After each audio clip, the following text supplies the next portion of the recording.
and Dennis is trying to tell me that he caught this swordfish. I got a hard time believing it. The damn thing's almost as tall as the guy. There's no way he caught this fish. Wait till I see him. I'm going to get the real story from this guy, finally. He's full of it, I think. We're off to an exciting 2019 tournament season. We're through 7 events so far and have already paid out over $538,000. That number will continue to rise as we finish out the last few events of the year. 1,362 anglers, 338 teams have already competed in 2019, and we look forward to a big finish here at the end. Teams are all in for Meet Mayhem tournaments to catch big fish and win big money. Jimmy Wickett, Mr. Meet Mayhem himself. What's up, man? What's up, buddy? How are you? I'm good. Good. Living a dream. I hear you. This place is awesome. Thank you so much. Yeah, we worked hard building it out, so been a long time coming. Yeah, you got a lot of good stuff in here, that's for sure. Trying. And real quick, how are we connected by water? Meet Mayhem, mainly. Yeah. You're the official artist of all Meet Mayhem tournaments, and we've got some really cool stuff come out this past year, and we're looking forward to the future, and people love what we're doing together, so it's awesome, man. It really is a great tournament circuit, and we're proud to be involved with it. We for appreciate sure. that. It's fun. It's a lot of fun, and it's growing quickly. So, what makes your tournament kind of unique in your mind? In my mind, Meet Mayhem was a little different than most other tournaments because I was on the other side of the realm for several years. I used to tournament fish. I fished a lot of great tournaments. I've fished all over the place, and I've talked to fishermen, and I kind of know what these guys want. What they want as far as what they want to see, how they want things to run, anything like that. So I've been on the other side of the spectrum. I kind of know. I accept what they tell me. I go into it with every tournament, which people think I'm crazy, but with open ears. We're always looking to make things better, and we just kind of want to listen and put on high payout fun events that people love to travel to from all over, and that's exactly what we've accomplished so far this year. Yeah, I think that shows. I mean, I see it based upon the reaction that the anglers and captains in the tournaments have with you. It's very much like a fisherman's tournament. Yeah, and I'm friends with a lot of these guys, so we all relate. Like I said, it is a business and it's run like a business, but at the same time we enjoy doing it. We really have a good time, and I mean, I connect with these guys. I know what they want. They know what they want, and it kind of works out good for everybody. We have a really good time doing it, and we're having a blast doing it, that's for sure. It's going to be interesting to see. I think in a couple of weeks you got St. Augustine coming up. How that goes. Is this your first year up there? So this is the first time we're going to St. Augustine. We originally moved our 4th Pro Series event up there just because the fishing is great this time of year. There's a lot of big fish right on the beach. It's pretty centrally located, so our 4th Pro Series stop, it's also going to be the final stop of the year, so it's going to get interesting as far as the championship. I think there's about 9 pounds between the top 5 boats, so wow, it's going to be fun, and we've decided we're throwing wine corks in their gap shots. Yeah, it's going to come down to the ounce, I think. That's for sure. But we originally weren't even going to do an open event up there for the St. Augustine event, just for our first year to kind of get our feet wet, let people know who we are, what we do, just kind of invite them out. But we had such a great turnout of people calling and asking, hey, how do we get involved? How do we get involved? That we kind of felt like we were just shutting the door on that whole Northeast Florida, so we decided to open up and do an open tournament, and we're excited about it because the phone's been good. They get great turnouts up there, and we're looking forward to some big fish, that's for sure. Nice. So that's the finale of the Kingfish Pro. That's right, the Kingfish Mayhem Pro Series. This is it. We're wrapping it up here in August in St. Augustine. So that's cool. It's fun. Yeah, that is good. And then everything really kind of is restarting with the Bimini Wahoo, kind of, even though it's still 2019, or is it just everything you consider a restart of the Kingfish in Key West? Yeah, we'll restart the year down there in January at Key West. So we wrap up August with the Kingfish circuit, and then we do our Bimini Wahoo Mayhem, which we just announced that on social media a couple days ago, and we've already got boats signing up, a lot of repeat guys. So it's that's a pretty special event to us for sure. It's nice, and we're capping it at 40 boats. 40 boats. Yeah. That's a big payout with a 40-boat cap. It's huge. Was it 150 or something like that? I think last year we paid out $187,000 cash.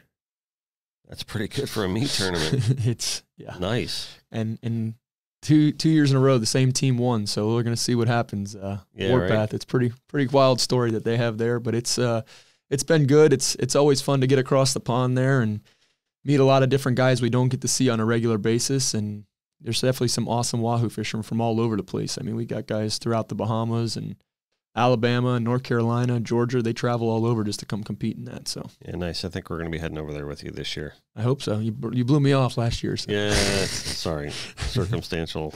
Somebody had to get the podcast ready, right? Yeah, yeah, exactly. We'll blame it on the podcast.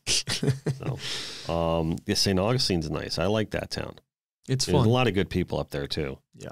You know, I remember at one point, I guess everyone down in South Florida at one time or another kind of flirts with like leaving South Florida and like moving somewhere else in the state. So that was kind of one of our towns that we were kind of looking into at one point. Yeah. At the end of the day, it's really tough for me to ever leave South Florida. It's home, you know. But we really liked St. Augustine a lot. I mean, that is such a cool town. All the history that they have there, and it's a really good fishery. Yeah, the fishery is really good there. And, you know, a lot of cool people really right. They got the St. John's Rivers like right there too for all the freshwater action, like right behind them. And not far, yeah. Yeah, so it's a pretty cool dynamic there. Yeah, and we're excited to see the fishing up there because we hear about how great the fishing is just off the beach. I mean, I talked to a guy just yesterday calling, inquiring about the Open tournament, and he said he caught a 37-pounder on a ballyhoo, like 16 feet of water off the beach, right out the inlet. So, I mean, that time of year, the big fish move in there. They're chasing the mackerels and that kind of stuff. So it's going to be interesting. It's going to be a wild finish there for the Pro Series. We're excited for it. Very cool.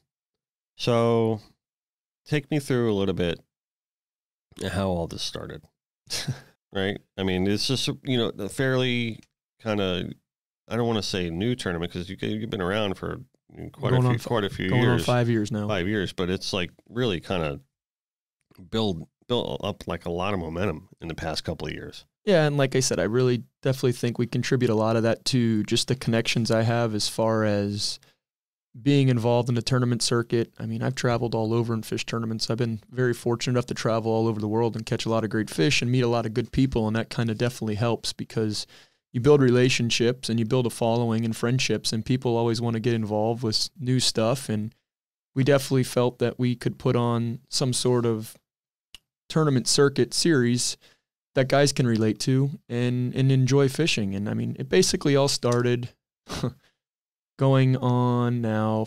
We're going into our 5th year, but it was our first event. Right. I obviously, as you know, I'm a charter boat captain as well too.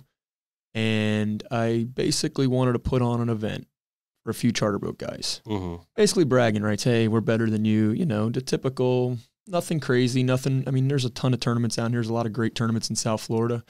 And we enjoy fishing those as well too, but we just wanted to kind of do something on our own. So I said, let me put something together. We'll get 10 or 12 charter boat buddies and maybe a handful of guys, and yeah, we'll have a good time. So my wife, Lauren, I told her, I said, hey, we're going to put on a tournament. And she's like, well, I think you're a little crazy. You know, we don't have enough going on already. And I'm like, nah, this will be fun. It's all the guys' ideas are crazy, right? Yeah, she always thinks I'm nuts. But I said, okay, yeah, we'll put on a little something here. And I reached out to Bass Pro Shops and said, hey, we need to use your restaurant, do a little captain's party. And, yeah, you know, I have a great relationship with the Bass Pro Shops and the family there. And we said, okay, so we set it up, invited a couple boats, put out a few social media posts. Okay, great, 10, 12 boats. Well, I don't think Lauren ever was going to kill me more than that night in April when we put on the captain's meeting and there was 57 boats signed up. So right off the bat? Right off the bat. The first time we ever really? had 57 boats. So, I mean, we had a line of people. I wasn't expecting it. I mean, it was like, holy crap. What do we get ourselves into? So that was in the first year. The first year. First tournament. I mean, it was crazy because a good buddy of mine, Terry, who runs the Pier 66 Marina, I said, Terry, I need a little spot to weigh in a few boats or whatever. And he about wanted to kill me because I thought his boss was going to fire him for having to weigh in there with mega yachts. And here we are with 50-something boats trying to weigh in. And he looked at me like, dude, never again. I'm like, no, never again. Yeah, right. But it was something we were going to move forward with because we had traction. You know, guys reached out afterwards and said, look, we had a great time and we really enjoyed being part of it. And people like new stuff. That's the bottom line. And, you know, I think there's a lot of, like I said, there's a ton of great events in South Florida and throughout the Southeast U.S., But I definitely think there was some holes, and guys involved, they really like what we're doing. I mean, there's a great group of hardcore kingfishermen still out there. There's been some ups and downs with the SKA. It's been recently bought.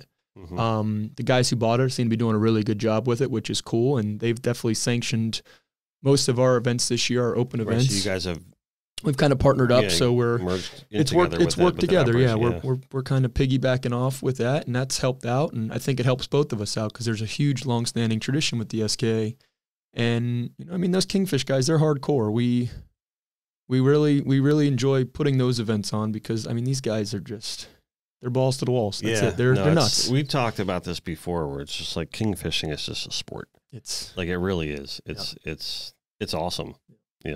I love it. I mean, I love catching a big slab and pulling it over the gunnel, and just it's great with kite fishing for them and slow trolling. I mean, when you put a 5-pound runner out the moat right behind the motors and they eat behind the boat in the prop wash. I mean, there's nothing better. But we've like I said, we sat down and said, hey, look, we did a couple tournaments and it worked out well, and we went down to Key West and put on a tournament down there that first Key West event. And after I left Key West driving home, I said, there needs to be something more than what we're just doing with these couple individual events. We need to put on a circuit. We have the following. There's nothing going on. The old SK Pro Series has gone away. And, there's the group of guys that want to travel. They want to have fun. They want to fish. And they want to catch big fish and win a lot of money. And that's basically what Meet Mayhem's all about is we want to put on an event at the best time of year for an opportunity for guys to catch the biggest fish and win the most money. That's the bottom line. And that's what a tournament fisherman wants to do. They want to have fun. They want to go to cool places. They travel to different places and have a good time. I mean, Key West is great, and we got some really big stuff in the works for next year as well, some new venues, and we're super, super excited about that. But like I said, we're moving. We're traveling forward. We're growing, and things are good, and payouts are getting bigger, and more boats are calling, trying to get into the Pro Series for next year, and our open events have grown every single year, and we're looking forward to it. We had an awesome time at this Swordfish Mayhem tournament this past couple months ago in June. Oh, that's right, Swordfish now, yeah. Dude, that's something else, you know what I mean? There's been several swordfish tournaments over the years, and, some of them were going away, and people were calling us asking if we could do something, and, it kind of stepped out of my realm of the whole Kingfish type of group, but I said, I definitely think there's a possibility there, and people thought I was absolutely nuts when I said we were going to have several way stations, and how are you going to do that? But we had our team together, and everyone worked out great. It was awesome, and everyone had a really good time. And the Swordfish guys are definitely a different breed. Let me tell you, I've learned a lot about those guys in a few. Yeah, they're in a league of their own. Oh yeah, they're good guys, but they're definitely a different breed. But we had a blast doing that. We weighed some awesome fish, and I definitely think that event will grow next year too. We're looking forward to that as well. So. Did you check out my swordfish bill? I did. The one as tall as you? That's it. That's the one. So what happened with that? I know you didn't catch that, Dennis. I jumped in the water and I swam down 1,200 feet. Yeah. You mean at the boat ramp you found it? Right. I got you. That thing's been sitting in the studio for like 4 years. All right. And I just that's one of those projects, I never do anything for myself. Everything here is tied to a project, and I can't. I've been staring at it. I'm like, one day I'm going to paint that thing. One day I'm going to paint that thing. And then I look at my project list and I'm like, I'm not painting it today, not painting it today. I'm sure it'll be cool when it's all done. That's for sure. Yeah, hopefully soon. That'd be cool. I think one thing, historically speaking, one thing I think that's always made tournaments fail is the ownership and lack of trust in the ownership from the anglers to the ownership of the tournament. I think that people have a very good sense to trust you that you're doing the right thing. You're handling the business the right way. You're handling the tournament the right way, handling the money the right way. And just overall you're being a fair judge of how things get, decided upon. Mm-hmm. And you're a very well respected angler, charter guide at Bass Pro here in Dania Beach. You got the full support of Bass Pro behind you, full support of Mako. Mercury is another huge sponsor of yours, among many other people that come in and get involved with your tournaments. But I think that's a big factor with Meet Mayhem.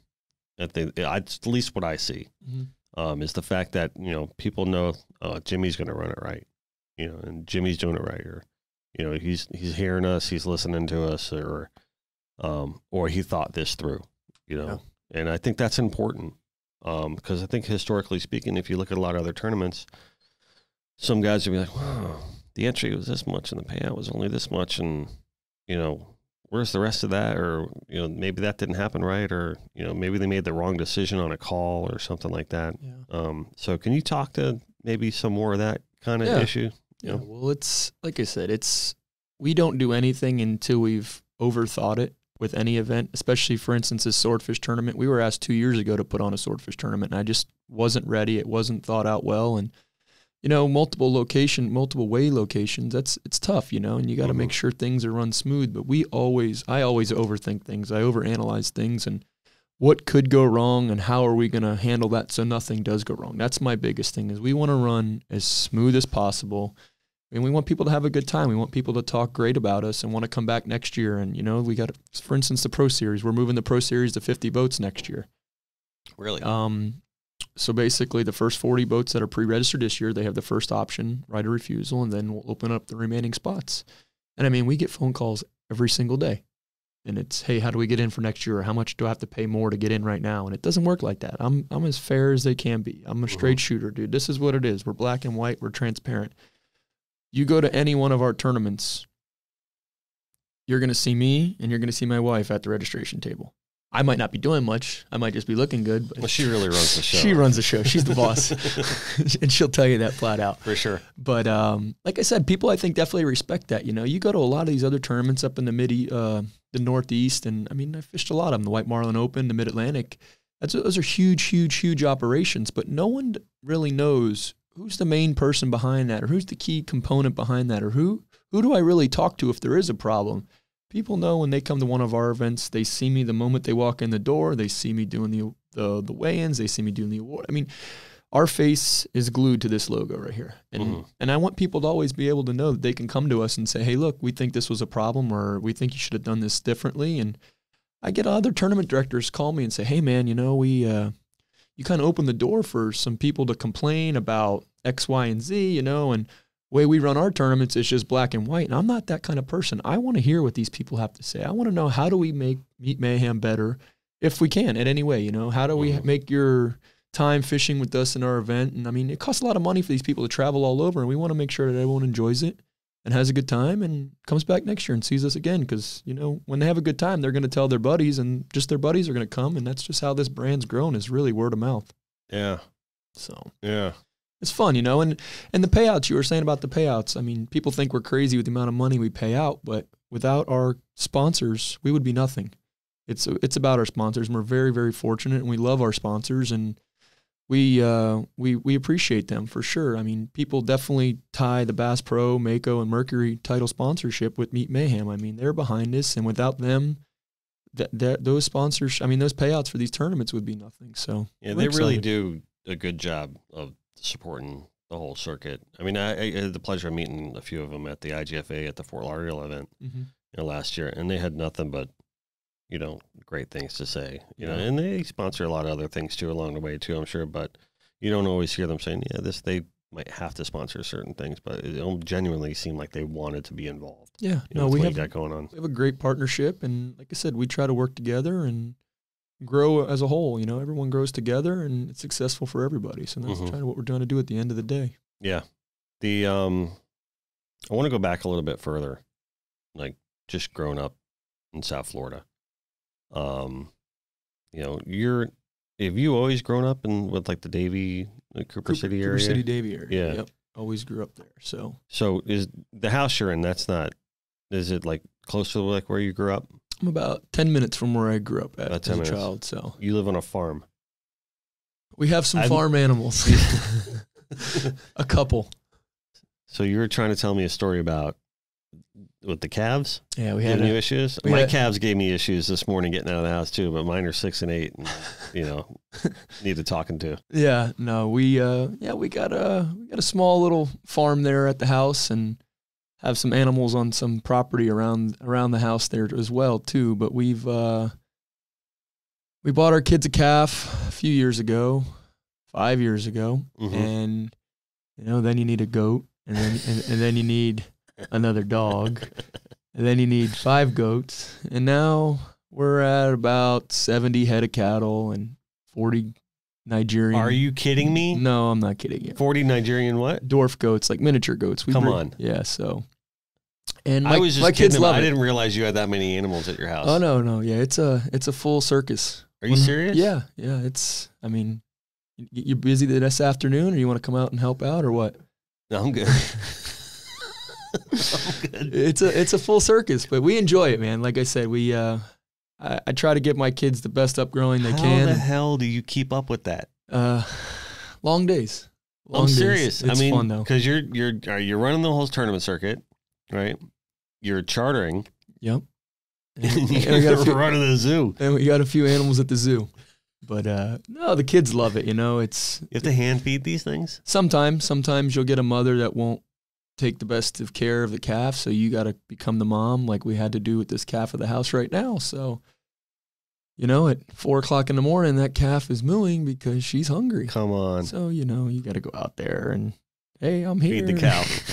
Because my kids aren't up at 4 o'clock in the morning to do that. Wow. So, but do the kids feed them? Oh yeah, they're really good. They love it, and they both want to be vets. So hopefully they'll take care of mom and dad when they get old, when we get older. And yeah, I think it's really good. It's good for them, and they bring their friends over, and their friends think they're the coolest kids in the world because they got a cow in their backyard. But it's when we come over, when we're supposed to come over your house in a couple of weeks, and the kids are going to go nuts, I'm sure. Oh yeah.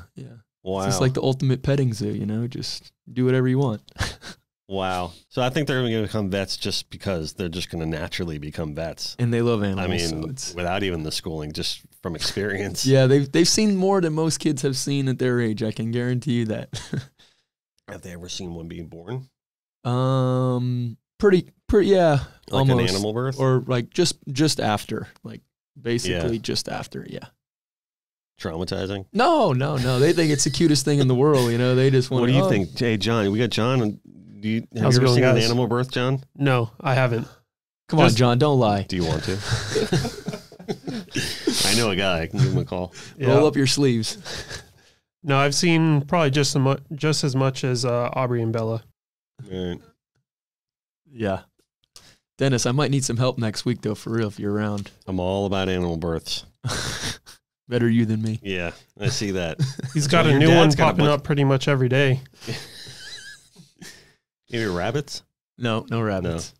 What else you got on that farm? You got goats? Goats and chickens. All right. And cows. How many dogs do you have now? 3 dogs. 3 dogs. Donkeys. And what else do we have? And gators that wake up. And Hershey, the kid's pony. That's a lawn ornament. Horse has never been ridden. He is a lawn ornament. But he's cool. And your gators wake up, I hear.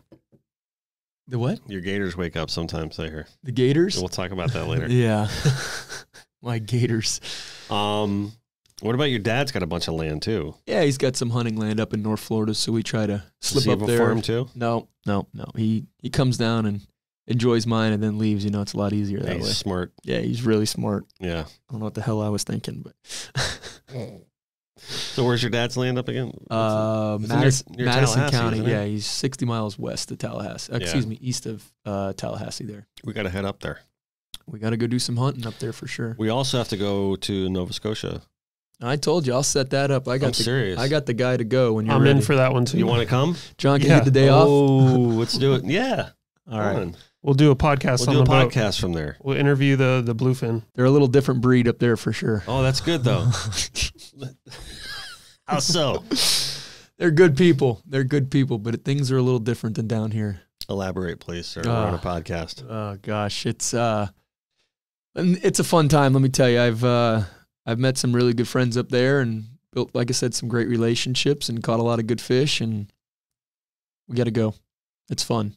How big do those things get? They get really big. Like Volkswagen big, right? Oh, bigger. Really? Bigger. I went up there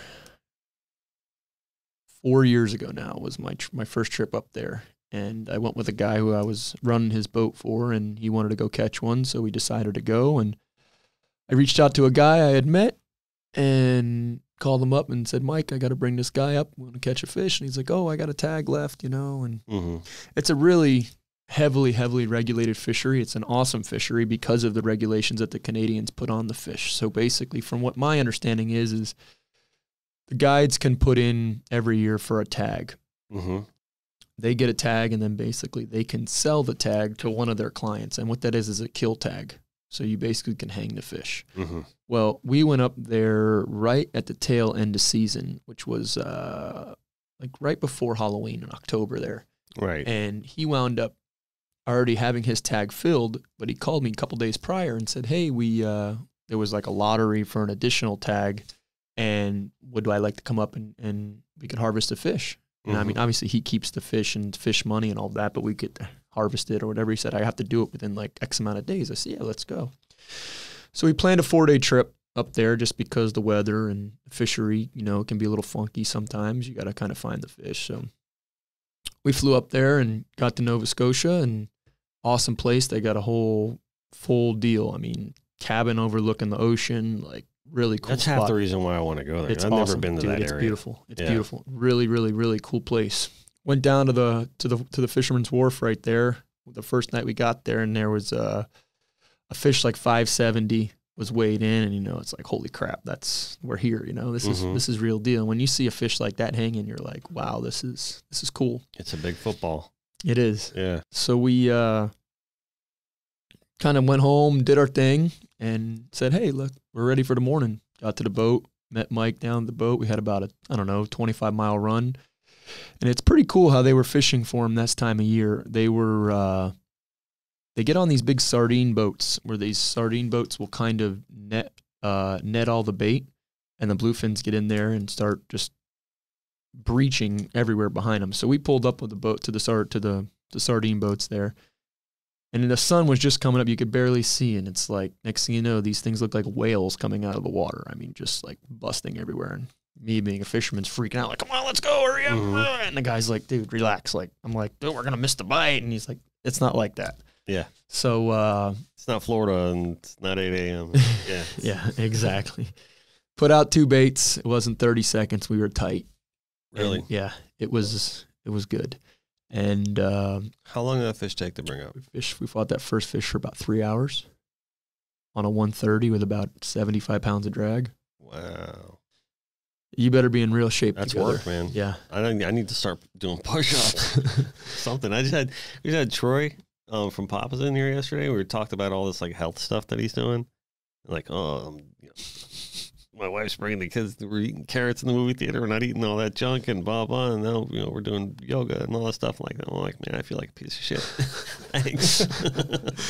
I'm not doing anything. Exactly. So, but yeah, so we caught that first fish. I want to say that first fish was about 500 pounds. We released it, and then put him back out, and we caught another fish. And I believe that first day we caught 4 fish. 4 bluefins, and the last fish we decided we were going to hang. We were going to kill it because he had a tag to fill. And he keeps that meat.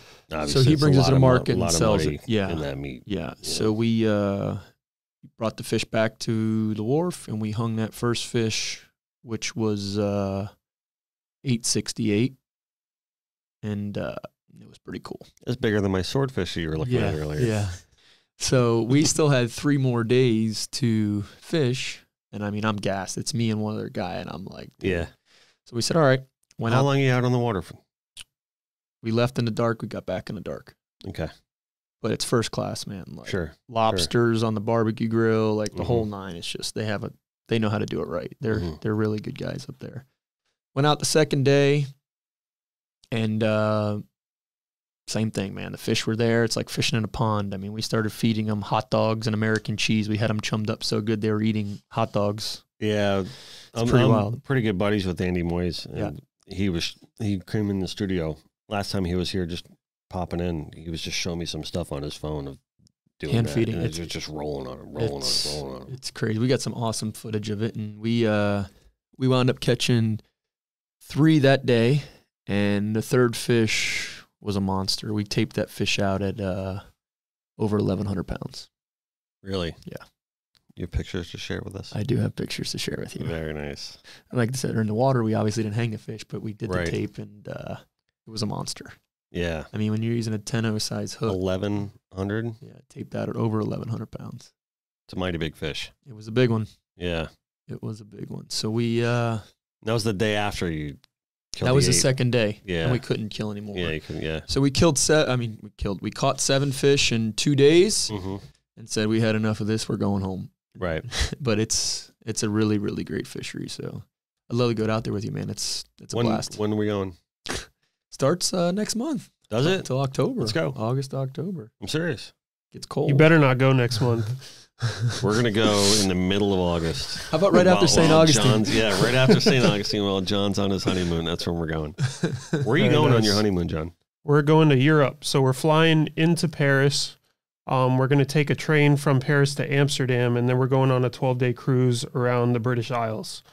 And then we get back into Amsterdam. We're going to take the train back to Paris and spend a few days there. Very cool. You going to hang out in the red light district? Maybe.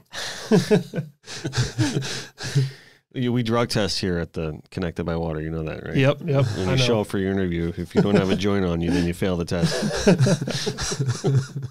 Kidding, Mom. Yeah, that's cool. I didn't realize you were taking a big trip like that. Yeah, yep. What you doing was Viking River cruise things? No, it's not a Viking River cruise. So I'll tell you the places we go to. We leave from Amsterdam. We go into Dover, England, and then we make our way up around Scotland. And then come into Liverpool, and then we make a few stops in Ireland. Very cool. And then that's go back. awesome. That sounds like a great trip. Yeah. It's somewhere I've never been to Europe. My wife has been to the Mediterranean and other places down there. She's never been to Northern Europe or any of the places that we're going to. So we're both looking forward to it. Yeah, it's awesome. That's cool. It's like a joke my kids tell me all the time. You're American before you go to the bathroom, and you're American after you get out of the bathroom. What are you while you're in the bathroom? European. Sorry. We got to get a camera on John. Yeah.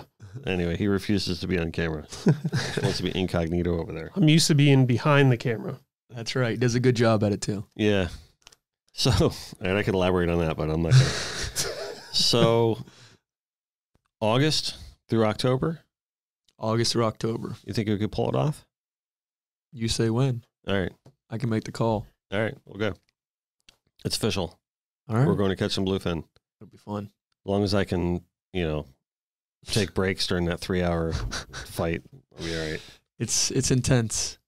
And the mates think it's great when you're fighting a fish at like 50 or 60 pounds and you're not paying attention and you look over and they bump it to full 85 pounds of drag and about rips you out the chair. And they think it's really funny. Yeah, you asshole. That's when they don't get tipped. That's right. That's all right. Yeah.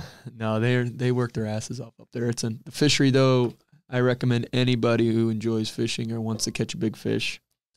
That is one of the top places to be. All right. There in Australia. I'm ready to roll. Yep. I'm ready to roll. All right, cool. So I want to talk a little bit about your relationship with Bass Pro. Because you started working there. Yeah. Like as a kid. Yep. Right? 15 years old. 15 years old, started working at Bass Pro. That's right. So I think that's kind of the reason I wanted to bring that up is I want people have a little bit of an understanding of, like, especially with the meat mayhem, it's kind of like an evolution of you, right? And because it didn't just start like 5 years ago. It probably started like years, like when you were 15. Yeah. Like this, like in Bass Pro's, the sponsor, you're the charter captain at Bass Pro and everything like that. So this is like home to you, like this whole thing. Oh yeah, Meat Mayhem is just an extension of this whole family, whole relationship. It is. You started there when you were 15. Pushing shopping carts. People would never believe it. They ask all the time, man, how'd you get involved with the company? Oh, I started pushing shopping carts at 15. No, really. How'd you really get involved? No, I really started pushing shopping carts. And I did that for about a year and a half there until I was old enough to get more hours. And, when you're 15, you can only work like 3 or 4 hours and child labor laws. I mean, pushing shopping carts at Bass Pro Shops is pretty laborious. Right. Damn millennials. Yeah, right. But, now they make machines for that kind of stuff. Right. But did that whole gig for a little while, and then I moved over to the footwear department. They said, oh, well, you need a promotion. You're too good for the shopping carts. We need to get you in the shoe sales. So I was Al Bundy for a few years. I could tell you anything you want to know about any shoe. Right. And obviously I was fishing at that time. I was I just bought my my first charter boat, which was actually a little flats boat. Did a lot of tarpon and snook trips. I made a lot of long nights and great friends out in Government Cut and Haulover fishing for tarpon and snook in the inlets. And that's kind of where my whole charter career started. So that's kind of like your stomping grounds in there. Yeah, I did that for a long time. We caught a lot of big fish there. And, you know, I just from the charter standpoint, I realized that people come to South Florida to go deep sea fishing. Mm-hmm. Yeah. And when you're on a 19-foot Hughes, you cannot go deep sea fishing. Right. So, I mean, it was more obviously snook and tarpon. It's definitely a niche fishery. It takes a niche client. You know, you just can't get the average guy to come there. And, I mean, let's face it, a lot of these guys that come down here, they're happy catching bonitas. I mean, they don't know the difference. So when you say, oh, we're going to go cast the dock lights for snook, it's like, yeah, right.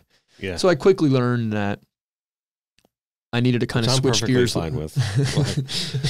I had to switch gears a little bit, and at that time I was still at Bass Pro, and you know, Bass Pro came to me, and between then, let me back up a little bit.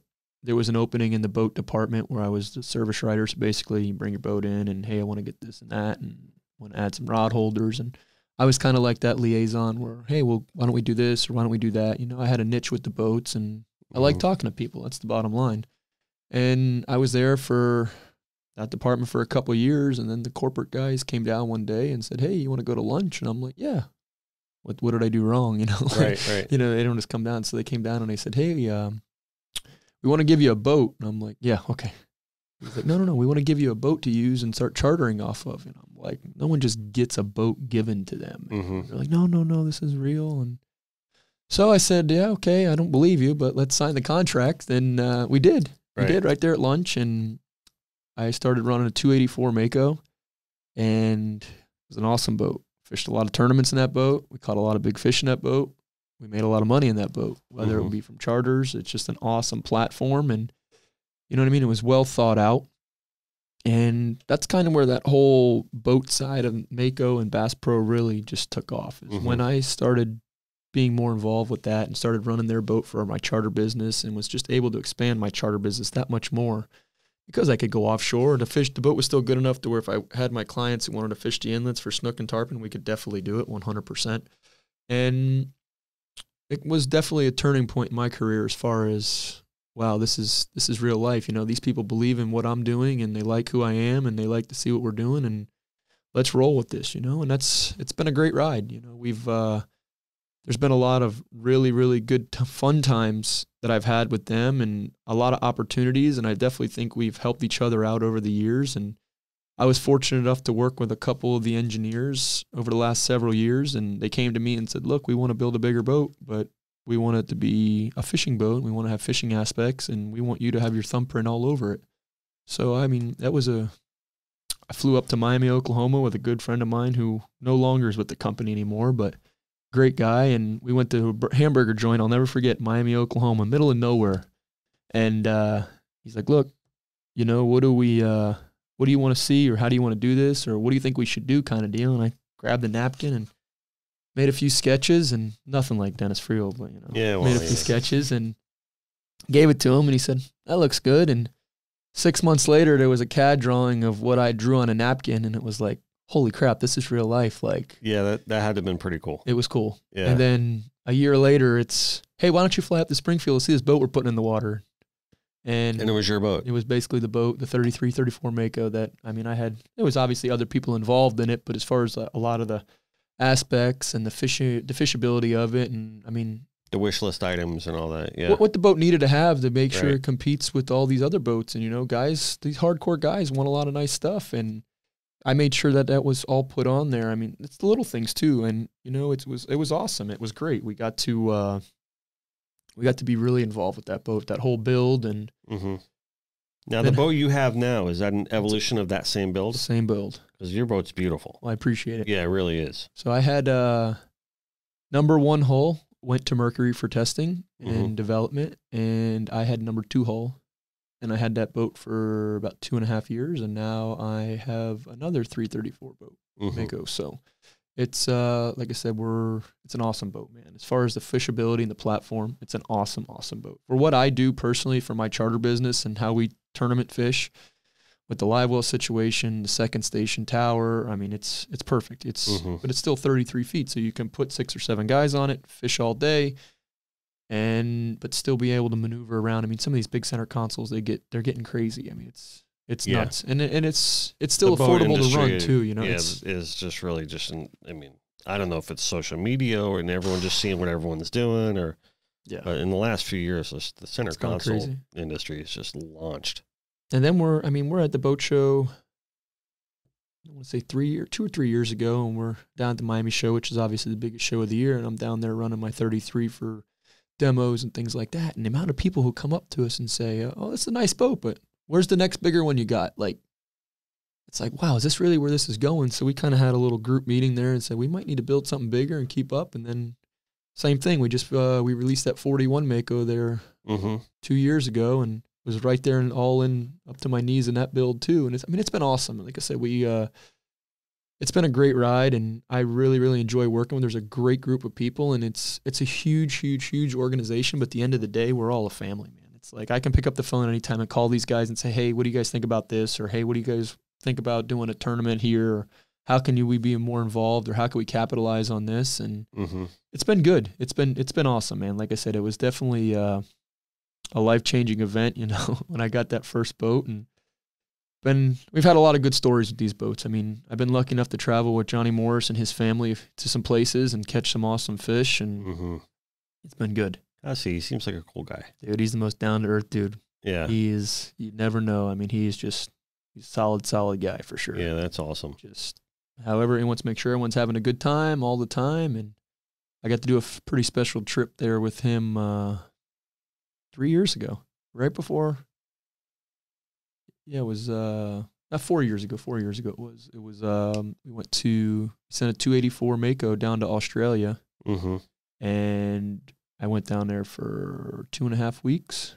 Me and a good friend there, Terry Robinson, who works with the Bass Pro Company as well, and Johnny had his whole family down there, and we had a mothership, and we had Timmy Dean on the Calypso. We had his sport boat, and we had the 284 Mako, and we went on a 7-day trip around the islands there, and it was crazy, man. We fished all the way around and fished the Great Barrier Reef the whole way down, and that sounds like a dream vacation, dude. It was it was work, seriously. So they said, but I mean, dude, we had a blast. Right. I learned so much down there. I mean, it's exactly.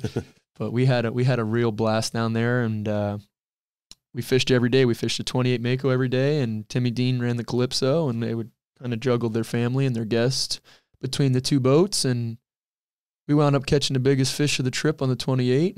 Which was what? That fish measured out. I have a mount on the wall. We released the fish, but it taped out at 1078. Black really? Monster. Black? Black. Nice. Is that near kind of Cairns? Yeah. So we went out of Cairns, and then we worked our way down. And I mean, any magazine or book you read about the Great Barrier Reef, you always hear of, these crazy stories, these fish, and what they do and how they eat, and you're like, I don't know, it's crazy. You go out in the morning and you catch bait for a few hours, and when I say bait, you're not catching goggle eyes or Speedos, you're catching like 20-pound scaly mackerels. And it's pretty special when you rig a 20-pound scaly mackerel up and you're trolling it behind a 28-foot boat, and this behemoth puts a hole in the ocean when it comes up and eats this bait. I mean, you're just skipping this bait. Oh my God. It's something that you'll never, ever forget. I mean, crazy. It's a nice fish. Caught it on a 50, stand up. Wow. I don't even think she knew she was hooked. Really? I was just talking to, because we were just at ICAST, so I was just talking to D.Friel about Australia, and we were hanging out at one of the after parties there, and he was trying to convince me to go with him. He's like, "You got to go. You got to come. Let's go. Let's go. Let's go." And I'm like, "Well, an Australia set trip. It up. Yeah, right now an Australia trip isn't on my schedule right now, but I'd love to go. Are you kidding me?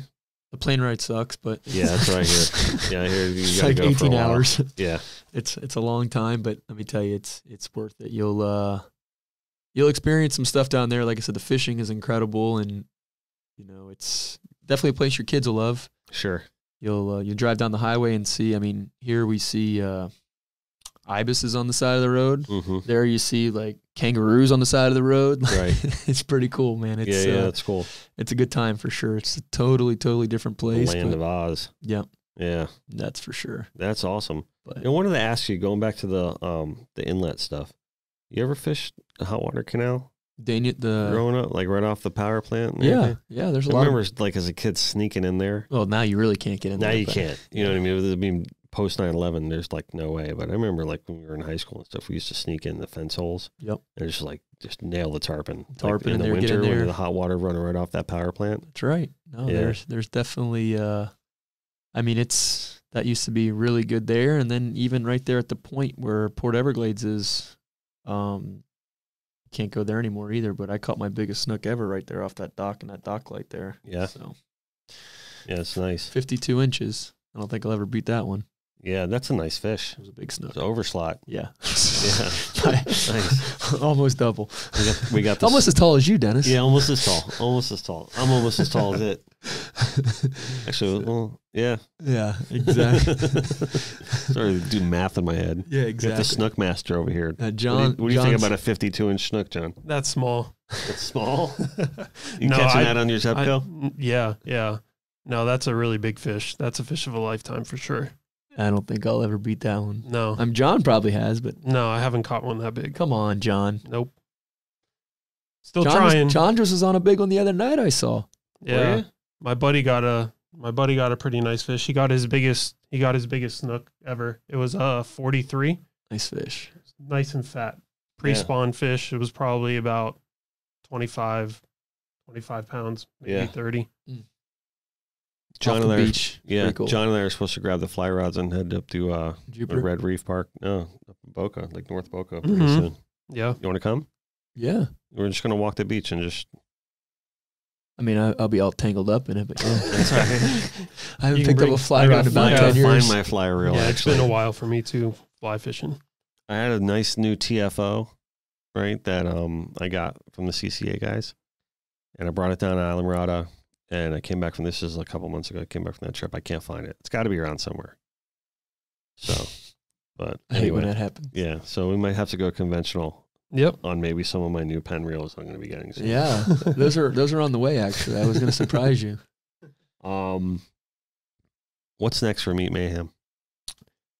Like I said, we got the St. Augustine coming up in just a couple weeks. Then we have the Bimini Wahoo tournament, which we're expecting to sell that out pretty Mhm. quick too. I mean, just with the high payouts, and then we focus again right on. I mean, there's no real downtime. We're right back to Like you're nonstop. dude. It's nonstop. Like I know this because we work together with it. You know what I mean? Yeah. Doing all the artwork and everything like that. So I know the schedule, and it's like just when you think you're past one. Yeah. Like I remember you guys talking like, I think it was like the night of Fort Lauderdale. We're hanging out and we're like, yeah, well, Fort Myers. We start talking about Fort Myers, and I'm like, we're in Fort Lauderdale right now. That's so crazy, dude. But you're already talking about the next one. I Yeah. mean, we're trying to finalize all the details right now with the Pro Series for next year and where we're going. We got some, like I said, some cool locations. We're going there, and that's kind of where our focus is right now. And we're excited. How big was that wahoo in Fort Myers? You guys caught some huge wahoo John, in what was Fort that, Myers. 80? didn't you? It was 82 or 83 pounds. 82 or 83 pounds. And we had one that was like 78 the day before. Yeah. in was Fort some big- Myers, yeah. How in far Fort are they Myers. catching that fish? like 60 miles. Yeah, we're so spoiled, like We are right here. spoiled. We got like 2 miles off the shore. Yeah. Like, throw the kites up, we're done. That's why these guys We're are so ready. excited to go to Here we St. go. Augustine. Yep. It's like Yeah. fish off the beach. You know, it's funny because I was just I just filmed a TV show with George Gods. Yeah. And he's up in like the Stewart Jensen Beach area. And when he came down, we're like, where are we going to go out? I'm like, well, we'll just go right at Hillsborough Inlet. And he's like, hey, you guys don't have to go far at all, right? So we took his bay boat and we just, started just drift, just throwing some flats out right off the back of the bay boat and caught a couple of kings and stuff like that. And then eventually as the day wore on, the bite kind of shut off. So we just threw the kites up. And once we threw the kites up, we got a couple of sails. Yeah. This is a couple months ago. On the bay boat is always fun. But he's just, on the bay boat, it was a blast, right? Because you just feel like you're just surfing and fishing at the same time. And, he was just like, man, you guys don't have to go out far at all. And I'm like, no, we probably swim to the beach if we really needed to, Yeah. But We're spoiled. yeah. So, Johnny Morris was the one that hooked up the whole Kevin Van Dam thing, wasn't it? Well, Bass Pro, yeah. Bass Pro did? Their marketing team. Or How'd whatnot. that happen? So they called me up. I just met him at ICAST, by the way. Did you? Like Kevin? briefly. He probably didn't. I was, hey, Jimmy Wickett. But he was like, oh, yeah. But then we were at the party, and then like some other people pulled him away because there was like people all around him. Yeah. So, that was a pretty cool trip, too. We got a call, I don't know, 4 or 5 months ago, and they said, hey, Kevin Van Dam wants to come to Miami and fish on his vacation with his family or whatever. And I said, okay, great. That sounds good, He's a good dude, and he's a big-time bass fisherman, and I always like putting people on big fish. The guy's so used to catching like 1-pounders. Like, right, whoa. Right. Fish for goggle eyes in my well right now. Bridle that thing. Exactly. So, yeah, it was cool. We, as it led up to it, I got a call, and they said, hey, GoPro's going to do a little deal with it. They want to film it. Or I was okay, cool. And then they said, okay, we got 3 days on the books. We're gonna fish 3 days. They want to catch a sailfish, and okay, cool. So then a couple days before they come in, they call and say, hey, Kevin's got to do something first, so we're only going to have 2 days to film. And I'm like, crap, went from 3 days to 2 days, how much of a... And it wasn't like a full-blown TV show, but I definitely think they're going to try to use some of the footage for commercials, and God only knows what they do with the YouTube and stuff now. I mean, those guys are animals when it comes to that kind of filming stuff. So the day before he gets down here, he goes, hey, man, I hate to put this on you. I'm like, oh, crap, he's canceling, And he's like, no, we're not canceling, but we only got 1 day to fish. I'm like, all right, we went from 3-1, so let's see what happens. So get down to the boat or whatever. Good dude, man. Like I said, I had met him a handful of times. We've done some other stuff in the past together, and never really got to fish with him or his family, so it was him and his 2 sons, right? John was with his 2 sons and him. Yep. So, oh, you went too? John, John was on the trip too. So it was a good trip. It was fun. So that's why you guys caught fish? That's right. That's right. 100%. So we get running out. We're idling out, whatever, and they're doing their little GoPro interviews. And I overheard him say, he's like, yeah, I was told to come down here. We're going to fish with Jimmy because the whole Bass Pro correlation, we both have the same sponsors and we're a big family and da-da-da-da-da. And he's going to put me on the sailfish and no pressure. And I'm thinking to myself, like, he's like, there's no pressure, but we're expecting to catch fish. I'm like, all right, cool. A little abrupt, but all right, cool. So we get out there, and all along they're talking about sailfish. And this was what? This is like the 1st of June, John, or something like that, right? Like, we're just coming out of the sailfish season. It wasn't like February, March when they were just pouring through. Right. And I kind of explained that to him. I said, look, there'll be some kings around, still some, definitely the tunas were around, you know what I mean? And he's like, all right, cool, yeah. So we get out there and catch some kings and had a bunch of bite-offs and, bass guys setting the hooks, and his sons are big-time bass fishermen too, so it's kind of like... Oh, so they're throwing back on the circle hooks? Yeah, circle hook just like come flying back at us. Right, yeah. It was cool though, you know what I mean? Yeah. It's fun to teach guys like that, and so we get a bite, and... But if you're an angler, I mean, you could generally... He picks up on pivot pretty quick. Yeah, I mean, he did. The guy's not dumb. No. You know, by any stretch, I'm sure he'll he figure it didn't. out. Him and his sons, they all did really good on the boat. Yeah, they caught on quick. They did good. So we hooked the first one, and who caught the first one, John? Was it Kevin? Yes. Yeah, Kevin. So we fought the fish for a while. He did great on the rod, but I mean, like, dude, it's like, I don't know, 2 to 3 foot. It wasn't just whatever, it's a little chop. And he jumps up on the bow, and he's like, I'm like, dude, be careful, bro. We're not like on the deck of your nitro. Like, right. We're not going to sling this thing in. And so we get the fish, and we get some awesome shots, man. We had some really good shots and video, and GoPro guy had drone, and we had some awesome drone footage. And I was like, thank God, bro. Like, caught the sailfish, got some kings. Like, we're good. And released the fish, and he's like, all right, cool. That was awesome. Now we need to catch 2 more. And I'm like, about fell over, dude. I'm like, what do you mean 2 more? Yeah. He's like, oh, well, my boys need to catch 1 each. And I'm like, right. Yep. There's that Tighten no pressure. Yeah, Yep. exactly. So we wound up fishing, and we caught one there, caught another one we caught a second one there a couple hours later, and the bite definitely, obviously, it slowed down a little bit. And it was cool. We had some more drone footage, and we're running along, and the GoPro guy's like, hey, why don't I take some running footage of the drone with the drone and boat? And like, Kevin's like, no, I don't think it's a good idea. So they want B-roll while you're trying to catch sailfish. Exactly. So it's like, all right, now we're focusing towards something else. And Kevin's like, dude, that makes it tougher. Oh, hold on, turn the boat this way. I'm like, dude, Yeah. I'm trying to catch the fish. You know? Right. Yeah. So I'm looking for current here, buddy. Sorry. So we're running down, and Kevin's like, dude, don't put the drone up. And the drone guy's like, yeah, it's going to be cool with the video and the skyline. Right. Next thing you know, the dude crashes the drone. No. Dude, all the footage. What? He crashes it, dude. It's still sinking right now. Dude, it's still sinking. Dude trips down like. So it's all SD inside the drone? It's not, none of it's coming out like. Yeah, no, all the footage was the lost. transfer? So what had happened was he had no. he had the return to home feature still on. So the battery got low and the drone's following us, and all of a sudden it just turns around and starts going the other way. So we had to turn around and start chasing the drone down, trying to land it. It was Return to home. I've never heard of such a thing. Yeah. Obviously, I'm not a video guy, but yeah. So return to home. Dude, the feature? guy ripped his clothes off and just like dives right in, like he's gonna go get this thing out of the abyss. And I'm like, I'm taking videos, like I'm in the tower, like this is fucking classic, bro. Like look at this guy. This guy's freaking out, probably gonna lose his job for the footage, and I'm over here dying. God. But needless to say, he got back in the thing boat. Just Gone. on its own brain, just turned around. yeah. Really? Wow. So caught the 2 fish and had no drone footage for the whole day. So you can only imagine what Kevin thought when he was going into that. So it was Man. no pressure, you know. No. Yeah. But we wound up setting up right there, and I had a tailer coming down. We were running along, and I seen a free jumper, and the damn thing was tailing right on the surface. And we pulled in there real fast and set up perfect. And John grabbed the rod, and Kevin grabbed the rod, and it was cool because Kevin was like sight casting, like he would to a pitched the bass. spinner out. Yeah. But his son got tight. We fought the fish for a long time, man. I think the fish was tail wrapped. We fought him for a long time, but we did catch the fish, and it was cool, man. We got all 3 of them got their first sailfish, so it was a pretty cool feat, and something Nice. they'll definitely remember. That's for sure. It's Breathe a sigh of relief at the end of the day. oh my gosh, dude, you Yeah. have no idea. It's like I'm sure. we lost all the footage, but hey, we had a good day, you know. Well, you guys got some pretty good filming from We it, got all the though, didn't GoPro videos and stuff, Yeah. but just we didn't have any drone footage No or whatever. drone, But yeah. it's all good, man. Like I said, we had a good time, and look, now we got a great story to go with it, you know. Mm-hmm. you? Yeah. I mean, I saw some the video of it. I mean, it was It's pretty amazing good what those stuff. little GoPros do too. It's, Yeah. Yeah. Yep.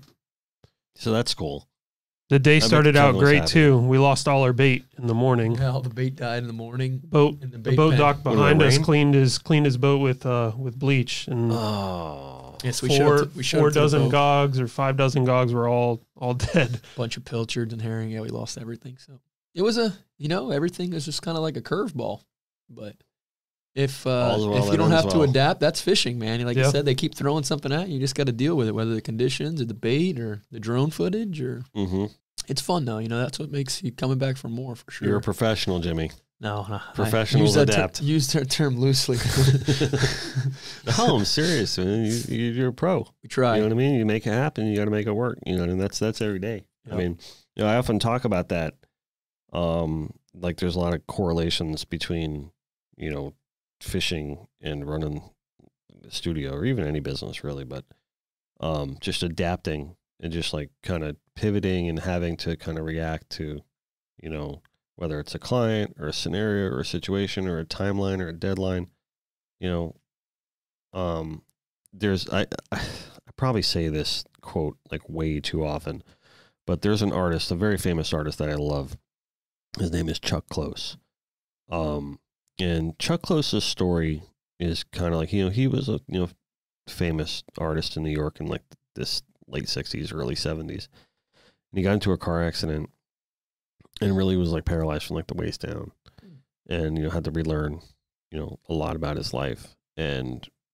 But he adapted and came up with such a unique art style that he kind of really flipped like the New York pop art scene like on its ear. And he's very famous for like one quote in particular, and this is the part that I say, all too often, where I say inspirations for amateurs. The rest of us wake up early every morning, get to the studio, and get to work. And basically what that means is like if you sit around waiting for inspiration to come to you to get your job done, you're going to be out of a job. You might as well not do this for a living, because doing it for a living and doing it for fun, completely two different things. And it's the same thing with fishing. Yeah. If you're going to sit around and wait for the fish to bite or not work hard to get to where the bite is or understand what you're doing or, learning about, the conditions and you know, and what needs to happen and the right kind of bait and the right, you know, understand the watercolors and just like, you know, staying on it, you know, then you're not going to really do a very good job professionally. It's true. You know, I mean, it's not luck. No. When the same guys keep winning these tournaments or the same guys keep bringing in, you know, the hauls. I mean, if you look at some of the great captains in our area, we, in my mind, have some of the best captains in the world right here. It's true. You know, those guys aren't stupid. You know, those guys work hard and they're very smart. You can see who puts the work in. And yeah. Like you said, every once in a while someone gets lucky, but I mean, 9 times out of 10, it's the guys' preparation means success, you know? Yeah. And if you look at one artist versus another artist's work or catalog or what another artist is achieving, you know, in this business or any other business, you know, it's not just because that person is talented. That person is also, you know, paying attention to the landscape of the business or what's going on, and there's working really hard to make it happen. So you got to respect that. Sure. You know, you can't just look at what like another artist is accomplishing or another fisherman is accomplishing and look at it with scorn or anything like that. You just kind of look at it and be like, got to respect it. You know, it's true. So I don't know. You're a pro. You caught Kevin Van Dam 3's tailfish. Yeah, we had a good time doing it too. That's for sure. We learned a lot about him. He learned a lot about what we do down here, and you know, those guys, they got a crazy schedule. I thought my schedule was nuts, but I mean the amount of appearances and events they got to travel to and fish different waters and never fish some places, and then, you know what I mean, go there and compete for hundreds of thousands of dollars on the line. It's it's crazy. Yeah. I mean, we're lucky enough to. I mean, at the end of the day, we're fishing the same handful of baits down here. Everyone's got a little trick or a trade, but I mean, think about it from his standpoint. He might go to a lake in Alabama and have to fish the root beer jig with the curly tail twale. Yeah, I mean, right. Mr. Twister, all this, and then he's got to go to from Alabama, he goes to Michigan, and he's gonna fish. It's like those guys have to adapt more than anybody. I've never. You know what I mean? We fish the same baits and the same rods and the same rigs just about every time. Those guys, what they have to do. I mean, they're geniuses. It's a work of art for what they do. And I think that's really kind of like the thing about bass fishing or even freshwater fishing on the whole. At least the guys on that level, the way they do it. I don't think it's necessarily about the size of the fish, but the art or the knowledge and intelligence it takes to be consistent. That's right. And I really think that's what it comes down to with bass fishing. For it's sure. just consistency and the knowledge it takes, you know, and you know, everything that, you know, you've learned over the years. And again, when Kevin Van Dam, something like 7, 8, 9 time world champion, something like that, some crazy number like that. I mean, there's a reason that it's him all the time. You know what I mean? That's not luck. No. You know what I mean? Put his work in, and he's good at what he does. That's for sure. Right. Yeah, that's killer. So, meet Mayhem. That's it. St. Augustine's next. We're rolling into St. A. Here we come. Bimini Wahoo's after that. That's right. And then 2020 starts with the Key West Kingfish. Key West. Right on. Land of the Giants. Yeah. That's my favorite venue. Yeah. Key West. Well, we'll be down there for that one too, because I know we're going to be even doubly, triply, quadruply involved more Dennis is this coming. year. And we got big things happening. We do. The studio's got big things happening with the Meet Mayhem too. That's so right. we're excited about to roll out some of the new stuff that we're doing for you guys, and it'll be fun. You know, excited We're looking about forward to the it. rest of the year and 2020 and making it all happen. Making it happen. Right. That's what it's all about. Lauren sitting in the background, really kind of telling everyone what to do. Oh no, she's right up front and center. No, I mean like not coming on the podcast. Oh, but yeah, she's yeah, gonna be yeah, like, yeah, all right, yeah. all No, right. Now I you guys asked- got all that out of the way on your podcast. So I asked her let's again get to last work. night. I'm like, you want it? She's like, no, that's not my thing. She should come on. Yeah. Well, she's gonna come on with the girls though. Yeah, as long as you got a few bottles Right. of wine and they'll So be all right. Corinda and Liz, right, and Lauren, they're all gonna come on, and we're gonna maybe some margaritas or some wines or I martinis. saw or Liz something pop like in that. earlier and like laugh at us, like, look at you guys over there, and Yeah. she left Right now, earlier. she opened the door. Yeah, she came in, she smiled, she waved, she laughed that's at us. funny. She I didn't didn't say know. hello to you. No, she didn't. No. Cool, man. Cool, man. I want to thank you for coming in today. No, we appreciate it. Like I said, this is awesome what you got going on, and I think people should definitely be tuning into this because you're going to have a lot of awesome people coming through the door here, and you're going to hear a lot of different stories from all over. And that's what I think these whole podcast things are pretty cool. Is everyone's got a little story, a little bit different, and you know you're gonna hear a lot of cool stuff from a lot of different people. I hope so, man. I mean, it took us like a long time to get it to this because I don't do anything unless I do it Right. like, full on. you know, so we wanted to build it right. It's done right. You know, Awesome. and we got, you know, a super duper list of people coming on, yourself obviously included. And we just wanted to build a community, you know, together here. And just, you know, you know, I know we talked all about fishing today. Yeah. But it's not just a fishing show. No. It's connected by water, in any way, shape, or form, you know.